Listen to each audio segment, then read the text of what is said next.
Good afternoon, everyone. Thank you for coming. The murder of Ryan McCall rocked our community. Ryan defined all that is good about our city. He was a hardworking college student and an athlete whose path crossed that of a hardened criminal on August 19th, 2009. That was an encounter that cost Ryan his life. Through a very painstaking investigation, we have determined who was responsible for the murder of Ryan McCall, and that is David Earl Williams. Williams is an individual whose record of terrorizing individuals goes way back. His first arrest came at 11 years old when he was charged with strong-arm robbery for beating up a fellow student and taking his property. Williams was only out of prison for 41 days during that summer in 2009 when he killed Ryan McCall. He also robbed two other individuals and committed a series of burglaries in the West Tampa area before he was again taken into custody. He was a one-man crime spree during those 41 days, robbing, burglarizing, and even killing. And the Tampa Police Department is here today to ensure that he pays for each of those crimes. I'm going to go through a timeline from the time that he was arrested, the time that he was released from prison until he was again taken into custody. On July 23rd, 2009, he was released from prison after serving 9 months on a Jackson County case. As we all know, on August 19, 2009, he murdered Ryan McCall. August 30th, 2009, he committed a strong-arm robbery with another suspect, attacking two individuals and stealing their property. On September 1st, he committed a burglary in which a number of items were taken, including a firearm. That same day, he committed another burglary in which 4 firearms were stolen. September 2nd, he was placed under arrest. Detective Sal Augeri, who at the time worked in our homicide unit, took on the case of Ryan McCall. He, like all of the other homicide detectives, take these cases very, very personally. But I know that the case of Ryan McCall haunted Sal Augeri. I know that because in this past 2 years and 9 months, he and I have had several discussions about this case and how much he wanted to solve this case for Ryan's family. And he has painstakingly done so. He was actually involved in the investigation of those burglaries over in the West Tampa area that led him to Williams as a suspect. He was able to identify him as a person of interest early on, but had to get enough information so that charges could be brought against him. This case meant so much to Sal that even after he was transferred from the Homicide Bureau some months back, he continued to investigate. And I am glad for Sal that this arrest was able to be made today. This case, as I said, really rocked the city of Tampa. And I would like to thank some business partners and some individuals without whose help we could not have solved this case. First, I would like to thank Bill Winters from Winters and Yonkers, who put up a $50,000 reward for any information that would lead to the arrest and the prosecution in this case. I would also like to thank Sheriff David G. and the Hillsborough County Sheriff's Office, because without their assistance, we probably would not have solved this case. They agreed to put up posters throughout all of their jail facilities with the information about the reward and about the case of Ryan McCall. And that led to some critical information coming forward to Detective Augeri. Also, I would like to thank Clear Channel Outdoor. They provided several billboards for free that publicized this case and the reward as well. And they have been a partner in our crime fight, daily crime fight, for some time. So I would like to again thank them. As you can see, the McCall family is here with us today. And while we have worked very hard to ensure that the killer is brought to justice Kevin McCall has ensured that the memory of his son lives on. And he has done that in a number of ways, not the least of which is providing scholarships at the University of Tampa for other long-distance runners, and also a race in the name of his son. Now, while today's news does certainly not bring Ryan back, we hope that it brings some closure and some peace to the McCall family. And now Kevin McCall would like to say a few words.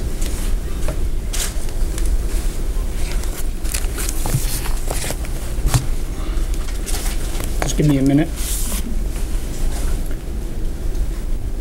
Good morning, everyone. On behalf of my family, my wife Joanne, 33 years, my daughter Kimberly, can't be here,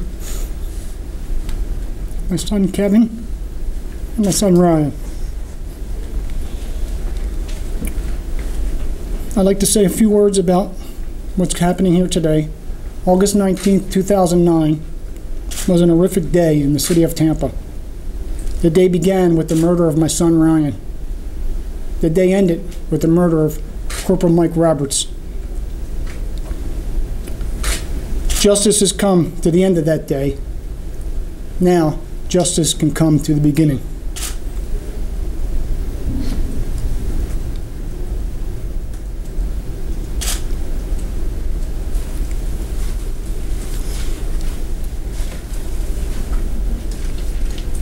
My family and I would like to send thanks to Chief Jane Castor for her great leadership, to the Tampa Police Department for the great work they have done.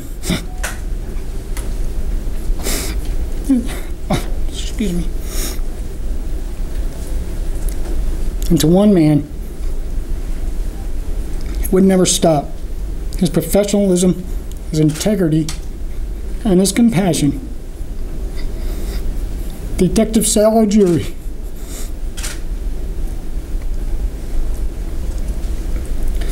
I thought I could do this without crying, but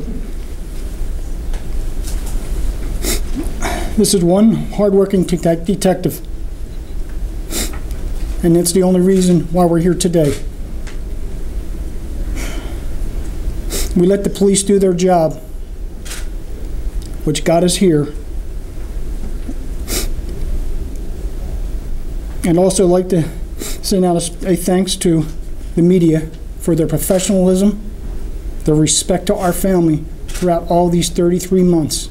We thank you from the bottom of our hearts. We let law enforcement do their job. Now it's time to let the justice system do their job.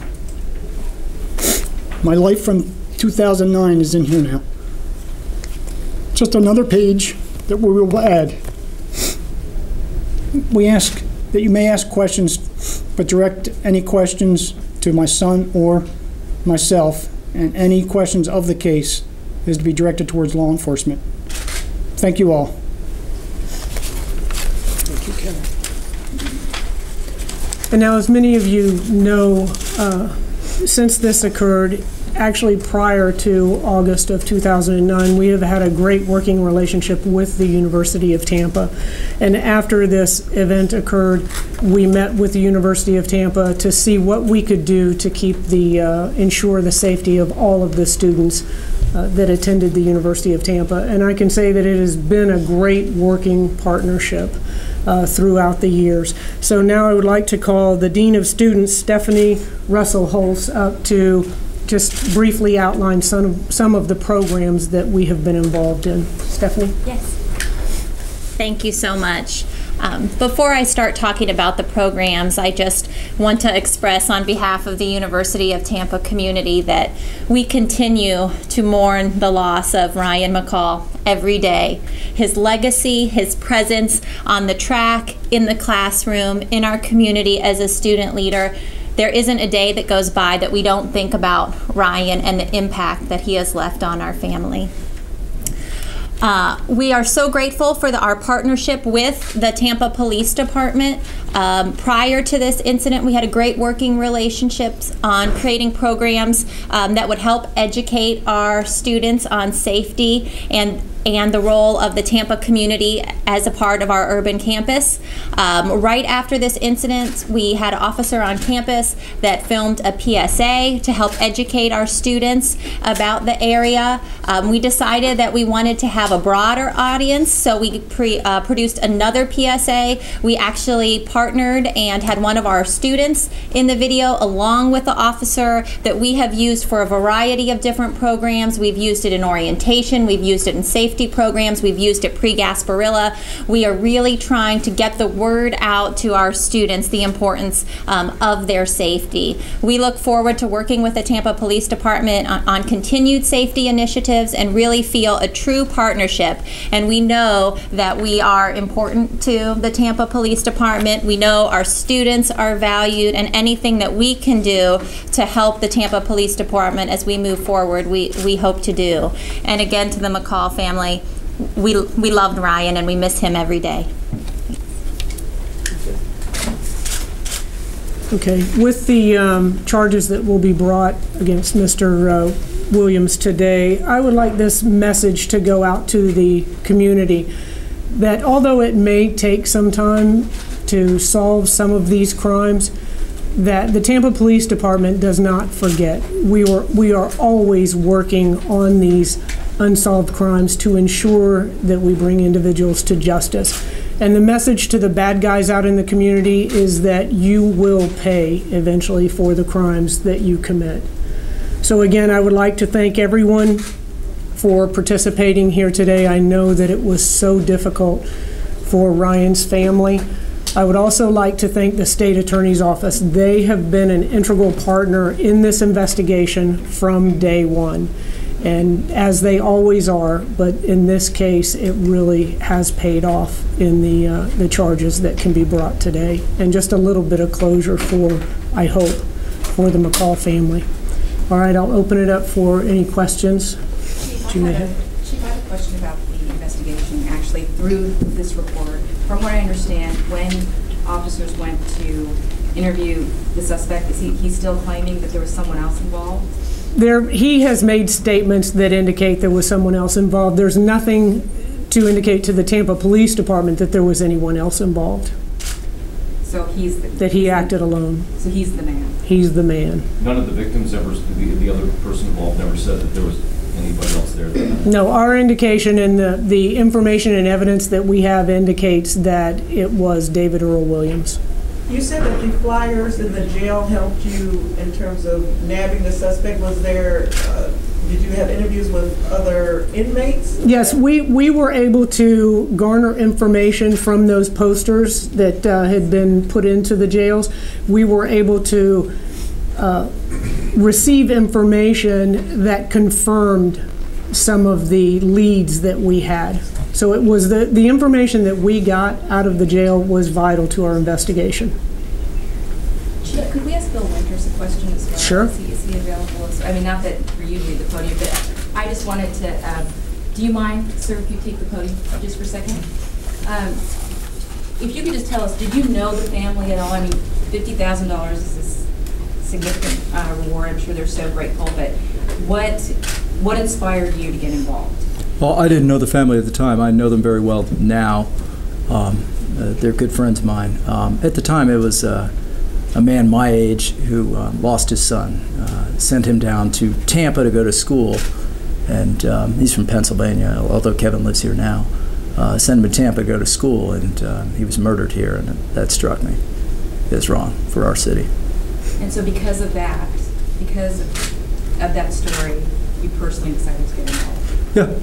Yeah. Apparently it was a little bit helpful. Detective Augeri and Chief Castor would have resolved this case without our assistance, but to some degree it may have been helpful, and to that extent I'm going to encourage other businesses and other individuals to get involved with the Tampa Police Department to assist on these cases. Is anyone receiving that reward? I don't know exactly how that works. So we can answer that for you. The reward is, it's our intent, without a doubt, to give that reward to the individuals that provided information, but it's predicated on the successful prosecution as well. So all of that is still in the works. But I can't underscore the importance of community involvement and involvement from business partners like Winters and Yonkers that allows us to keep this city safe. Chief, you mentioned that Williams was serving 9 months on a Jackson County case. Can you talk about whether or not the sentence in that case was adequate, or whether or not he would have even been on the street at this time? I don't have that information. I don't know. I know that currently he is in jail on our charges, and he was actually in Lake Correctional, and he had behavior problems and was sent to South Florida. So he's no model citizen by any stretch. How did that present problems for the investigation in that he was having behavior problems, was already incarcerated? I mean, can you talk about just, obviously in the news release it says he was a suspect from early on. Mm-hmm. What were the challenges here? Well, there were a lot of challenges, and that to a degree defines the frustration of the homicide investigators, and also, again, highlights their dedication to each of these cases. They're just not going to give up, even though they know in their heart that this individual committed this crime. They have to provide the evidence that will allow the state attorney's office to successfully prosecute it.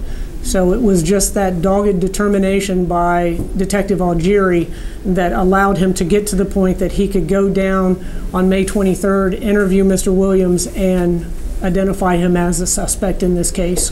Mr. McCall, can we ask you, sir? Sure. Well, if you would, obviously today is good news for you, I suppose, but I don't know that it brings complete closure, but can you talk about the frustration that you've had over the last 33 months waiting for this day?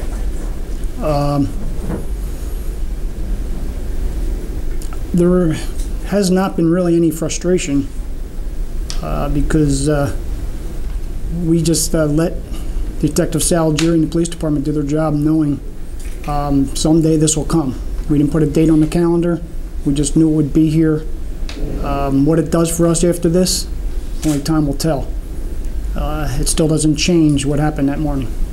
Sir, can we talk to your son as well? Yes, you may. Yep. Because I know your son as well as speaking with us quite frequently, and I know you're 3 years older, and this, of course, will never bring back your brother. But if you could just express in your words what today means. To kind of just reiterate what my dad said. I mean, it doesn't change anything that happened that morning. It's not going to bring Ryan back. It's not going to change the way I feel since that day. I just appreciate the hard work from the Tampa Police Department to bring justice, hopefully, to Ryan. And, after that, we'll just see where we go from here. Will you continue then with Ryan's Run and obviously the foundation? Does that help your family? I know that what first turnout was incredible. Mm-hmm. Yeah, I mean, absolutely. I mean, our goal is to keep Ryan's name alive, to keep what he believed in, his morals, the type of person he was, alive in the community.